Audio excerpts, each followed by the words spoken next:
Virtually any trauma that severely compromises the emotional well-being of an individual may cause post-traumatic stress disorder, or PTSD. Despite a prevalence rate in the U.S. of 17 to 20% for people experiencing disasters and 20 to 30% for the military, PTSD is often unrecognized, misdiagnosed, and untreated in primary care patients. You're listening to a special monthly series on ReachMD, a focus on disaster medicine. I'm PA Lisa Dandrea Lenell. With me today is Physician Assistant Dr. Kenneth Harbert, Dean, School of Physician Assistant Studies, South College, Knoxville, Tennessee. Dr. Harbert is a traumatic stress expert and has served as the commander for the Medical Reserve Corps, assisting with natural disasters, including Hurricane Katrina. He is joining us today to discuss the integration of post-traumatic stress disorder training into the physician assistant curriculum to arm PAs with the essential skills to assess and manage PTSD. Hi, Ken. Welcome to ReachMD. Oh, thank you, Lisa. It's nice to be here again. Dr. Harbert, why is PTSD becoming more of a concern for providers? Well, I don't think it's becoming more of a concern. I just think there's a lot of barriers, particularly in primary care, to discover if someone has what we define as PTSD, which is really exposure and response to a traumatic event in their lives. Right. Well, why do PAs and other providers need to know more about PTSD and the assessment and management of the traumatic stress? Well, let me put it to you this way. I think there's a lot of barriers that are created for any kind of provider in identifying a traumatic event. And I think unless you can identify it, someone might come in with, let's say, a headache or abdominal discomforts or totally in denial about what's going on. They might be embarrassed. They might be concerned about future or current employment, particularly those individuals who are police officers, EMTs, military personnel. They also don't want to be stigmatized as being, I'm having intrusive thoughts, or I'm very, very depressed, or I keep thinking about this event, or I can't get rid of it, it wakes me up at night. And so they don't want to be stigmatized as being, quote-unquote, crazy or having a mental health disorder. I think the importance for all healthcare providers is to be able to identify and to be able to correctly diagnose is the symptoms of these events following a traumatic event in one's life. And unless you ask the right questions, you'll never get to that symptomatic history. Well, let's talk about that for a second. I work in primary care. I'm sure that I see PTSD patients and miss the diagnosis, but they often don't tell us what they're feeling, which is what you just said. It usually comes out in more of a physical pain, like a chronic pain patient. So if I use that as a trigger, then how do I know what questions to ask? What you've just identified is the really, really important issue. We have what we call primary care PTSD screening questions that I think are important to ask almost all our patients, or particularly we as providers get that kind of gut feeling about whether a patient is trying to keep something from us or perhaps not telling us the truth. And I think the way that I would do it and the way I've done it with patients in primary care is, during my past medical history or when I talk to them about what's going on with them, I'll just simply mention, have you ever had an experience that was so frightening, horrible, or upsetting that it's caused you problems in the last month? Have you ever had nightmares about it that you did not want to relive? Have you ever tried hard not to think about something that went out of your way to avoid a situation that reminded you of this event? Have you been constantly on guard, watchful, or easily startled? And have you felt detached from others? Have people told you you seem detached, different? Has this affected your activities or your surroundings? And those are real simple questions to ask, but are very important to ask to really get at the issue of if someone has been through a traumatic event. Because someone's not going to walk in and say, I was assaulted 3 weeks ago. Well, how can we tell the difference between a post-traumatic stress disorder event and just a really bad, stressful life event? That, again, is a very important issue, and I think that unlike everything else in medicine, you got to be leery of someone who walks in and says, "Hi, I have PTSD," and some people will do that. When you look at someone, the key that we have in the diagnostic statistical manual is, have they been exposed to a traumatic event that involves intense fear, helplessness, hopelessness, or horror? And is the traumatic event persistently re-experienced? In other words, do they have intrusive thoughts? Do they keep thinking about it? Do they keep seeing it? Are they having nightmares or distressing dreams? Are they trying to avoid the remembrance of that event? Do they not want to talk about it? are they avoiding any kind of stimuli that might bring them back to that event, like watching TV or, wanting to avoid someone who's been in a car injury or injured, or seeing someone that was involved in the event they were involved in? Are they having trouble sleeping? Are they having trouble with outbursts of anger or rage? Are they having difficulty concentrating? Are they hypervigilant? Are they startling very easily? And are these symptoms lasting more than 1 month? But last but not least, do they notice a significant impairment in their daily lives of helplessness and hopelessness?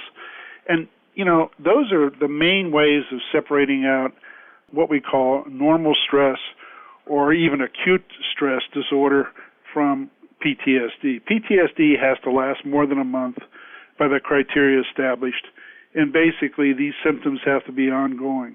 So what you just listed are symptoms that they're having. Are those also the more common stress reactions that someone would have in a disaster, or are those more long-term effects? Those are more long-term effects.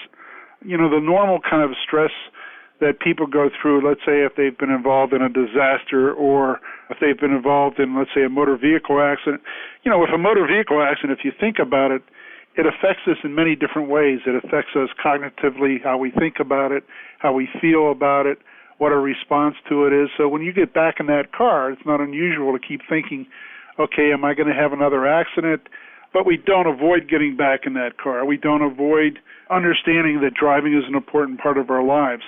But people with PTSD, what you'll see them do if they've been in, let's say, in a serious motor vehicle accident, you'll see them start getting very depressed about having to get into a car. You'll see them remembering the event, maybe being very cautious and slowing down when they come to an intersection or some place similar to where they had the problem. It's also important to realize that if those kinds of symptoms don't go away after a period of time, I'd say a month up to 3 months, then obviously something is still triggering that response in that person, whether or not it's cognitively affecting them, emotionally affecting them, or affecting their behavior. If you're just joining us, you're listening to a special monthly series on ReachMD, a focus on disaster medicine. I'm PA Lisa Dandrea Lenell, and I'm speaking with Dr. Kenneth Harbert, Dean, School of Physician Assistant Studies, South College, Knoxville, Tennessee. And Dr. Harbert is a traumatic stress expert, and he's joining us today to discuss ways to provide more and better training for PTSD.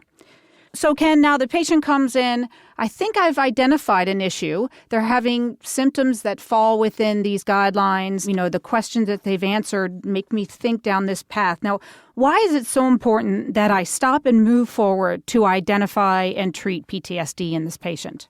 The key to understand this is that there's a high comorbidity issue with PTSD. In other words, depression, alcohol, substance abuse, and basically the overall feeling that someone feels like they're going crazy. We've got to be able to separate these things out, obviously. And with PTSD, we can work on it, but, the key is identifying it, number one, and number two, getting the patient involved to understand that this can be dealt with, this can be worked out. And what I identify simply as what I call the 10-minute hour for PTSD, and that is you screen the person for the event that we just talked about. In other words, have you ever experienced, a physical or a sexual assault or a bad accident or something that's caused you a traumatic event in your life? Then you need to normalize it as best you can and let them know that they're not crazy. Attribute the reactions to the situation, not the personal weakness of the person. Because most PTSD patients will relate it to themselves. They'll say, this happened because of me. This happened because I'm a bad person. That person died because of me, because of what I didn't do. Then you need to identify what the traumatic stressor was, assess the person's ability to either function or their mental status, which is really, really important because the longer it goes on, the more problems they have. And rather than saying you want to treat it or take care of them, I always suggest further evaluation, particularly if I'm a primary care provider. And that allows me to involve a mental health person, which is very, very important. If I want to follow that patient up and refer them, I want to be sure that I clearly in my community, in my back pocket, have a really good mental health person that I can refer them to. So mental health is sometimes difficult to find, difficult to access, and sometimes takes a while. So should we begin the process of treatment before we refer them or while we refer them? I think we can, and I think it's important to start treatment, and I think you can use a number of modalities for treatment. The most pressing issue usually with someone with PTSD is not being able to sleep, not being able to manage their sleep, and really understanding what's going on. I think the big issue is to provide some education about the traumatic event that they've been through and encourage them to talk about it, because the more they self-ventilate, the more they talk about it, either with you or someone they trust, the more that they will start to get a grasp on what's really affecting them, and the more they'll be able to follow up with you and deal with the issue. I must stress that even though we have lots of medications that we can use for PTSD, it's very, very important to have that mental health counseling process or that mental health referral that we have available for referring the patient.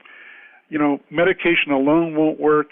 Oftentimes, therapy, as you pointed out, mental health availability is difficult to find. But I think we as primary care providers can do some short-term counseling and really do more and more education in dealing with, this is a traumatic event that occurred to you. It was a bad thing that happened. You're not a bad person. You're not crazy. And provide that kind of emotional and cognitive support for the person and really get rid of some of their guilt about the event. Let's talk about education for a minute. At South College, you're working to improve the delivery of the PTSD information.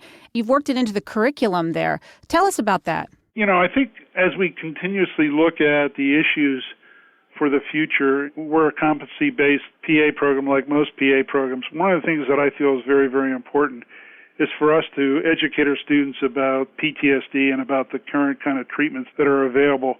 So we have a behavioral medicine course. During that, we teach our students about psychological first aid, which basically lets them understand the first level of how to deal with any kind of traumatic stress or any kind of disaster, mental health.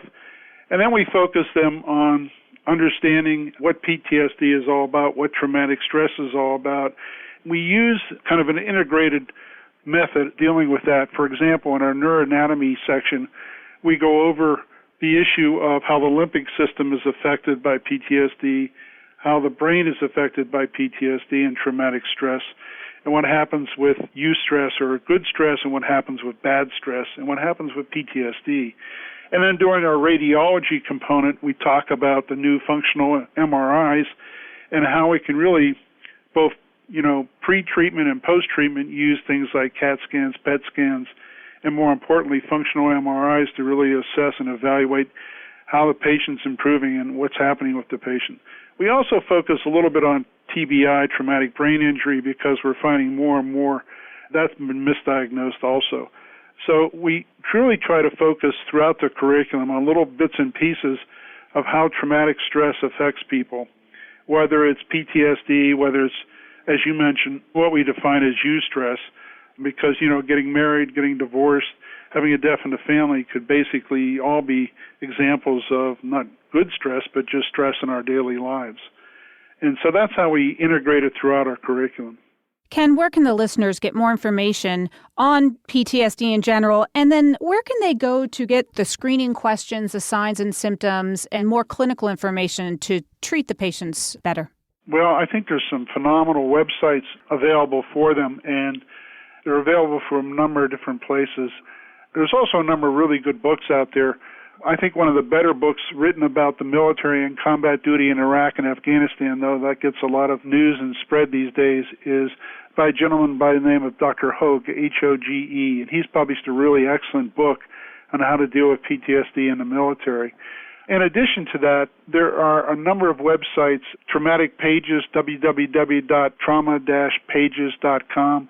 There's the International Society of Traumatic Stress Studies, which is www.istss.org.